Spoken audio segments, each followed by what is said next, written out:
Hello అండి, అందరికీ నమస్కారం. అందరూ ఎలా ఉన్నారు? బాగున్నారా? So welcome to my channel simple life vlogs. So ఈ రోజు అయితే మరొక కొత్త ఇంట్రెస్టింగ్ స్టోరీస్ అయితే నేను మీ ముందుకు వచ్చేసాను.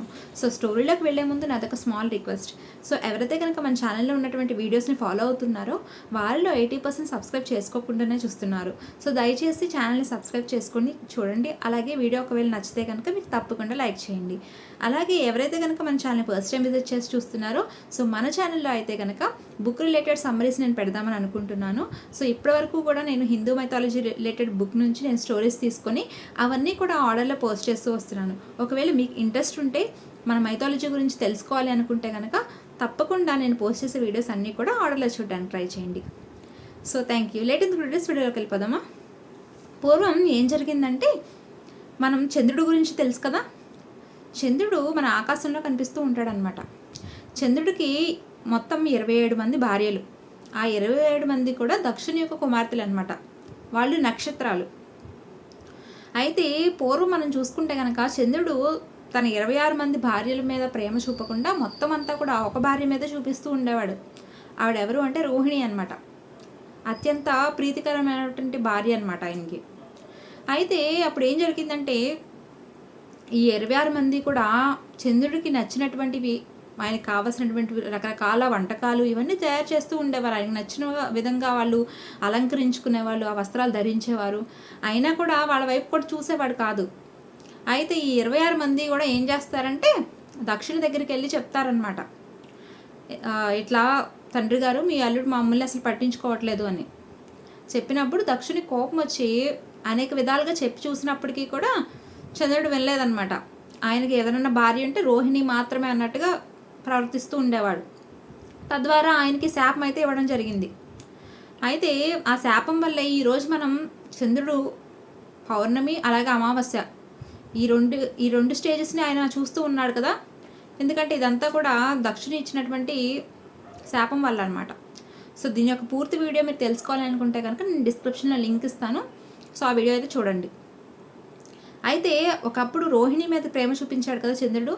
కానీ ఆ శాపం తర్వాత మళ్ళీ కొంచెం మారి తన యొక్క ప్రేమని మొత్తం 27 మంది భార్యలకి కూడా పంచుతూ ఉండేవాడు అనమాట. అయితే ఒకానొక నాడు ఏం జరిగిందంటే, ఆయన దగ్గరికి బృహస్పతి అలాగే ఆ బృహస్పతి యొక్క భార్య వచ్చారు ఇద్దరు. అయితే బృహస్పతి భార్య అయినటువంటి తారను చూసినప్పటి నుంచి చంద్రుడు మనసులా లేదనమాట. ఆవిడ యొక్క అందచందాలకి ఈయన ముగ్ధుడైపోయాడు. అయితే ఎప్పుడెప్పుడు ఆవిడ్ని కలవాలా అనేటువంటి ఆలోచనలో ఉన్నాడనమాట. మరొక పక్క ఈ యొక్క 27 మంది భార్యలు కూడా ఒక చోట సమావేశమయ్యారనమాట. వారందరూ కూడా ఎంతో దిగులుగా బాధగా ఉన్నారు. అలాగే మనం క్లౌడ్స్ ఉంటాయి కదా, మేఘాలు, అవన్నీ కూడా ఆ యొక్క నక్షత్రాలను చూసి అడిగారనమాట, మీ యొక్క బాధ కారణం ఏంటి అని అడిగితే అప్పుడు ఆ నక్షత్రాలన్నీ చెప్పాయి, మా యొక్క కాంతి మొత్తం ఈరోజు కోల్పోయింది. ఏ విధంగా అయితే మనం కేతు అంటాం కదా, కేతువు చంద్రుడిని పట్టినప్పుడు మనకు అమావాస్య అనేది వస్తుందన్నమాట. అంటే చంద్రగ్రహణం, అమావాస్య కాదు చంద్రగ్రహణం అనమాట. సో ఆ విధంగా ఈరోజు ఒక స్త్రీ వల్ల మా యొక్క 27 నక్షత్రాల యొక్క కాంతిని మేము కోల్పోయాము అని చెప్పగానే అర్థం కాలేదు. మళ్ళీ అంటే దాన్ని విడమర్చి చెప్పండి అని మేఘాలు అడుగుతాయి అన్నమాట. అడిగితే చెప్తారు ఇట్లా, మా భర్త అయినటువంటి చంద్రుడు బృహస్పతి భార్య అయినటువంటి తార మీద మనసు పడ్డాడు. అయితే వాళ్ళిద్దరూ మనం ఎప్పుడైనా చెప్పలేమన్నమాట. చంద్రుడు ఎక్కువ కాలం ఆగలేడు ఆమె కోసం. ఇక్కడ తార కూడా, చంద్రుడు కూడా చాలా అందంగా ఉంటాడు కదా. సో తార కూడా, చంద్రుడు ఆమె దగ్గరికి వెళ్ళి తనను కోరుకుంటే ఇక తార కూడా ఏమాత్రం ఆగకుండా చంద్రుడి దగ్గరికి వెళ్ళిపోతుంది. ఇప్పుడు మా భర్త మాకు కాకుండా పోతున్నాడని చెప్పేసి వాళ్ళు బాధపడుతూ ఉన్నారనమాట. అలాగే ఆమె వివాహిత కదా, తార ఆవిడేమి వివాహం కాని స్త్రీ కాదు అనమాట. బృహస్పతి అంటే ఇక్కడ దేవతలందరికీ కూడా గురువు. అటువంటి ఆయన యొక్క స్త్రీని కోరుకోవడం అనేది ఎంత తప్పు.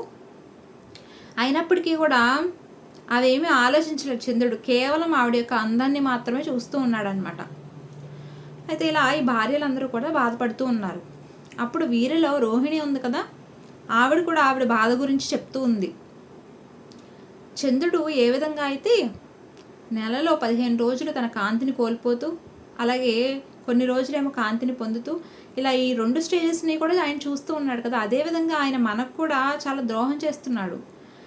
మన మీద కాకుండా వివాహం అయినటువంటి స్త్రీ మీద తన యొక్క ప్రేమను మొత్తం చూపిస్తున్నాడు అని చెప్పగానే మిగిలినటువంటి భార్యలందరూ కూడా ఈ బాధ నీకు ఇప్పుడు మాత్రమే తెలిసింది, కానీ పూర్వం చంద్రుడు మా మీద ప్రేమ చూపించాల్సింది మొత్తం కూడా నీ మీదే చూపిస్తూ ఉండేవాడు.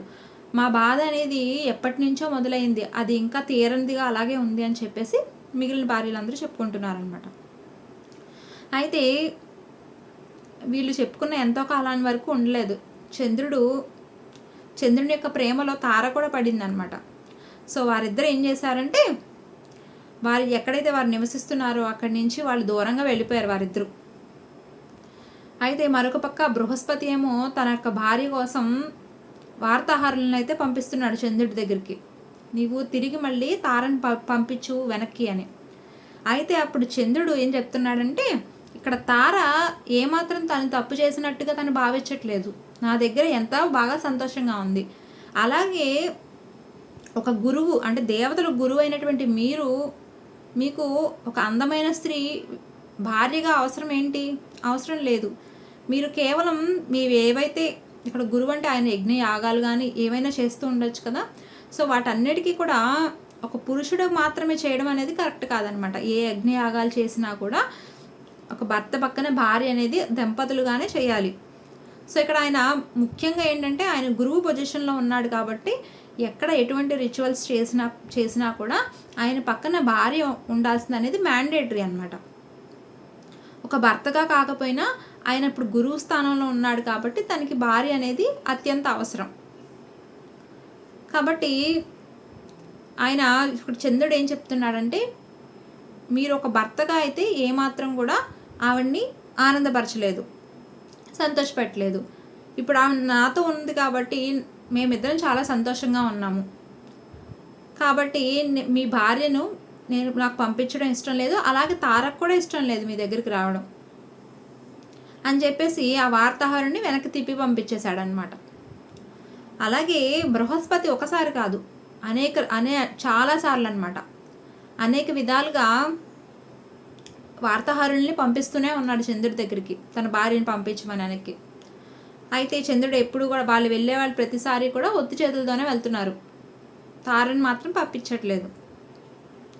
అయితే ఇక్కడ బృహస్పతికి మనం చూసుకుంటే కనుక ఆయన ఎంప్లాయ్మెంట్ కింద చూసుకుంటే మనకి స్వర్గంలో ఆయనకంటూ ఒక పొజిషన్ అనేది ఉంది కదా.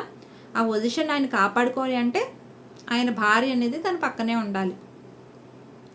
సో ఇప్పుడు దానికోసం ఆయన ఏం చేశాడంటే ఇక్కడ చంద్రుడు చూస్తుంటేనేమో భార్యని పంపించట్లేదు, ఇక ఇట్లా కాదు ఇలా అవ్వదు అని చెప్పేసి ఒక యుద్ధం చేసుకుందాం అనేటువంటి అనౌన్స్మెంట్ అయితే చేశారనమాట. సో ఆ యుద్ధానికి ఏం పేరు పెట్టారంటే తారకమయ అనేటువంటి యుద్ధం అయితే చేద్దామని చెప్పేసి వాళ్ళు ప్రకటించుకున్నారు. అయితే ఆ యుద్ధం చేసుకున్నటువంటి రోజైతే రానే వచ్చింది. ఇప్పుడు ఇక్కడ 2 భాగాలుగా అయితే విడిపోవాలి కదా. సో బృహస్పతి దేవతల గురువు కాబట్టి దేవతలందరూ కూడా ఆయన వైపు నిలబడి యుద్ధానికి నిల్చున్నారు. అలాగే మరొక పక్క చంద్రుడు వెనక రాక్షసులందరూ ఉన్నారనమాట. ఎందుకంటే ఇప్పుడు దేవతలకు అగైనెస్ట్గా ఉంటారు కదా రాక్షసులు. సో ఇట్లా 2 పార్ట్స్కి అయితే విడిపోయి యుద్ధం అయితే చేసుకోవడానికి రెడీ అయిపోయారు. సో ఇక్కడ ఈ యొక్క రాక్షసులు ఈ యొక్క సైన్యాన్ని అందరికీ కూడా సైనాధిపతి ఎవరంటే చంద్రుడు అనమాట. అలాగే దేవతలందరికీ కూడా సైనాధిపతి ఎవరు అంటే శివుడు. సో వీరిద్దరూ కూడా యుద్ధం చేసుకుంటూ ఉన్నారు. అయితే కొంత సమయానికి శివుడైతే తన పాశుపతాస్త్రం ఉంటుంది కదా దాన్ని ప్రయోగించాడు. అలాగే చంద్రుడేమో సోమాస్త్రాన్ని ప్రయోగించాడు అనమాట. సో 2 అస్త్రాలు కూడా అత్యంత శక్తికరమైనవి.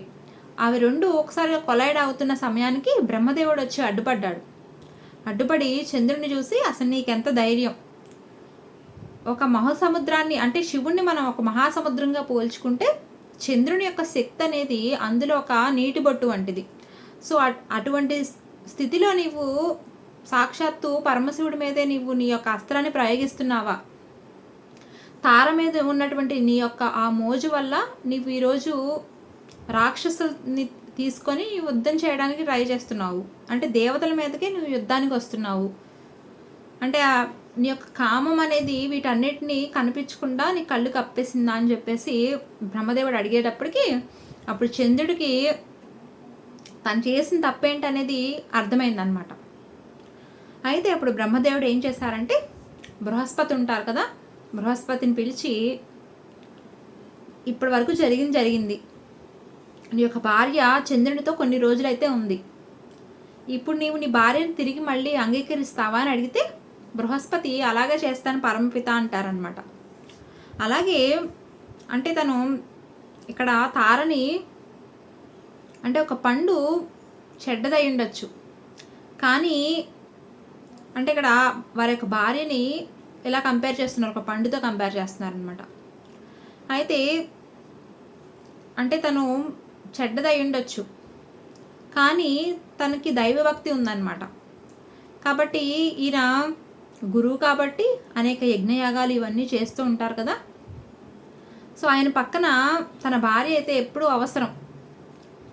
సో ఇట్లా నేను చేసేటువంటి రిచువల్స్కైనా నా భార్య నాకు కావాలి, నేను అంగీకరిస్తున్నానని చెప్పారనమాట. అయితే అక్కడికి తార అయితే వచ్చింది. అందరూ ఆవిడ యొక్క గజ్జెల చప్పుడు విని అటువైపుగా చూస్తే తార వచ్చి నిలబడింది. అయితే ఆవిడ ఏం చేస్తుందంటే ఆవిడ తన చేతిని తన గర్భం మీదైతే పెట్టుకుందనమాట. పెట్టుకుని ఆ చీర ఏదైతే కొంగు ఉంటుంది కదా దాన్ని కాస్త పక్కకు జరిపి తన పొట్ట మీద చేయి వేసుకొని దాన్ని అంటే దాన్ని కేరింగ్గా చూసుకుంటున్నట్టుగా అట్లా ఒక మనం ఏదైనా పువ్వుని తీసుకుంటే కనుక దాన్ని ఎంత కేరింగ్గా చూసుకుంటాము అట్లానే ఆవిడ కూడా తడుముతూ ఉందన్నమాట తన యొక్క గర్భాన్ని. అయితే చూసిన వారందరికీ కూడా అర్థం కాలేదు తను ఎందుకు చేస్తుంది అలా అని. అయితే ఆవిడ ఏమంటుందంటే బృహస్పతితో, నీవు ఇప్పుడే కదా చెప్పావు నీ భార్యగా నన్ను అంగీకరిస్తానని, అప్పుడు నీవు దీనిని కూడా అంగీకరిస్తావా అని చెప్పేసి పొట్ట చూపించగానే వారందరికీ అర్థమైంది ఆవిడ ఇప్పుడు గర్భవతిని. అయితే దేవతలందరూ అలాగే బృహస్పతి కూడా ఆవిడని నిలదీశారనమాట, ఆ బిడ్డ ఎవరి బిడ్డ అని, బృహస్పతి బిడ్డ లేకపోతే చంద్రుడి బిడ్డ అని. అయితే ఆవిడ చెప్పడానికి నిరాకరించింది. నేను చెప్పనంది. వాళ్ళు ఎన్ని విధాలుగా అడిగి చూసినా కూడా ఆవిడ నోరు ఎత్తలేదన్నమాట. అయితే చివరికి ఏం జరిగిందంటే ఆ కడుపులో ఉన్నటువంటి బిడ్డ మాట్లాడింది. నీవు ఎవరికైనా సరే సమాధానం ఇవ్వకపోవచ్చు, కానీ ఇంకా పుట్టినటువంటి ఈ పసిబిడ్డకు కూడా తండ్రి ఎవరో నీ చెప్పవా అని చెప్పేసి లోపల కడుపులో ఉన్నటువంటి బిడ్డ అయితే మాట్లాడిందనమాట. అది విన్నటువంటి తార ఇంకా తల్లి కదా ఎంతైనా కానీ ఆవిడ ఉండబట్టలేక ఈ యొక్క బిడ్డ చంద్రుడి బిడ్డ అని చెప్పింది. అంటే చంద్రుని యొక్క కాంతి అని చెప్పేసి అన్నట్టుగా చెప్పిందనమాట. అది విన్నటువంటి బృహస్పతికి కోపం ఆగలేదు, ఆయన క్రోధానికి అసలు అంతులేదు. అయితే ఈమెను నేను అంగీకరించను, ఈ బిడ్డను కూడా అంగీకరించను అని చెప్పేసి బృహస్పతి అన్నాడనమాట. అన్న వెంటనే అప్పుడు ఇంద్రుడు కలగజేసుకొని నీవు ఈ బిడ్డని అంగీకరించాలి, అలాగే తారను కూడా నువ్వు భార్యగా అంగీకరించాలి అని చెప్పగానే అప్పుడు బృహస్పతి ఇది ధర్మమేనా అని అడిగితే ఇది ధర్మమే, ఎందుకంటే ఇప్పుడు నీవు ఇప్పుడే కదా చెప్పింది, నీవు ఎప్పుడైతే కనుక నీ భార్యని తారని నీవు అంగీకరించావో ఇప్పుడు తన కడుపులో ఉన్నటువంటి ఈ యొక్క బిడ్డకి విత్తనం నీవేకపోయినా ఆ యొక్క బిడ్డ అనేది నీ భార్య కడుపులో పెరుగుతుంది కాబట్టి ఆ బిడ్డకి తండ్రి నీవే అవుతావని చెప్పేసి ఇంద్రుడు చెప్పాడనమాట. అని చెప్పగానే బృహస్పతికి ఏమో కోపం ఆగట్లేదు, తన భార్య చేసినటువంటి తప్పుకి ఆయన సహించలేకపోతున్నాడనమాట. ఆయనకి అయితే అంగీకరించడానికి ఏమాత్రం ఇష్టం లేదు. అయితే సరే మీరు అలా అంటారు కాబట్టి నేను ఈ బిడ్డను అయితే శపిస్తున్నాను. ఈ బిడ్డ తన తండ్రి లాగానే చంద్రుడు ఏ విధంగా అయితే కాంతి విహీనం అయిపోతుంటాడు కొన్ని రోజులేమో తన యొక్క కాంతిని పొందుతూ ఉంటాడు. సో అట్లా ఏ విధంగా అయితే అటు ఇటు రెండూ కూడా చూస్తూ ఉన్నాడో అదేవిధంగా ఈ పుట్టబోయే బిడ్డ కూడా అటు మగ కాదు ఇటు ఆడ కాదు, అంటే ఒక స్త్రీ కాదు ఒక పురుషుడు కాదనమాట, ఒక నపుంసకుడిగా ఉండిపోతాడు అని చెప్పేసి ఆయన శపించాడు. ఆయన శపించి తన భార్యను అయితే అంగీకరించి ఆ బిడ్డని ఆ భార్యని తీసుకొని వెళ్ళిపోయాడనమాట. అయితే కొన్నాళ్ళకి ఆ బిడ్డ అయితే జన్మించాడు. ఆ బిడ్డ పుట్టిన తర్వాత ఆ బిడ్డకి ఏం చేయాలో అర్థం కాలేదనమాట. ఎందుకంటే తను పురుషుడు కాదు, అలాగే స్త్రీ కాదు కదా.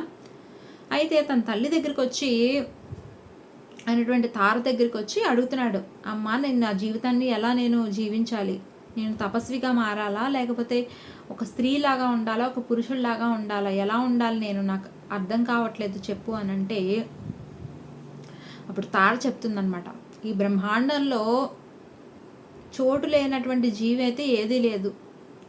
అంటే అనేక జీవులు ఉంటాయి కదా, అవి పురుషుడు కాకుండా ఉండొచ్చు, స్త్రీ కాకుండా ఉండొచ్చు, దేవతలు కాకుండా ఉండొచ్చు, రాక్షసులు కాకుండా ఉండొచ్చు. అంటే ఏ కేటగిరీలోకి రాకపోయినా కానీ ఆ జీవికైతే బ్రహ్మాండంలో ఎప్పుడూ ఒక చోటు అనేది అయితే ఉంటుంది, చోటు లేకుండా అయితే ఉండదు కదా. కాబట్టి జీవితం నీకు ఏ విధమైనటువంటి సవాళ్ళు అలాంటి ఎలా అయితే నీ జీవితం నీకు ముందుకు వస్తుందో దాన్ని నువ్వు అలాగే జీవిస్తూ ఉండు. దానికోసం నీవు ఏమీ తయారుగా ఉండాల్సిన అవసరం లేదు. జీవితాన్ని అది ఎలా అయితే వస్తుందో నీవు అలాగే జీవించు అని చెప్పేసి తార అయితే చెప్పిందనమాట. సో ఇదేనండి స్టోరీ, ఇంతకైతే కంప్లీట్ అవుతుంది. ఈ విధంగా చూసుకుంటే కనుక మనకి బుద్ధుడికి పాపం పుట్టేటప్పటికి ఆయన శాపం అయితే ఉందన్నమాట, వారి యొక్క తండ్రి అయినటువంటి బృహస్పతి నుంచి. సో ఇట్లా స్టోరీ అయితే ఎండ్ అవుతుంది. సో మీకు కనుక ఇంట్రెస్టింగ్గా అనిపిస్తే తప్పకుండా వీడియోని లైక్ చేయండి, అలాగే మీ ఫ్రెండ్స్ అండ్ ఫ్యామిలీకి షేర్ చేయండి. మన ఛానల్ని సబ్స్క్రైబ్ చేసుకోవడం మాత్రం మర్చిపోవద్దు. Thanks for watching.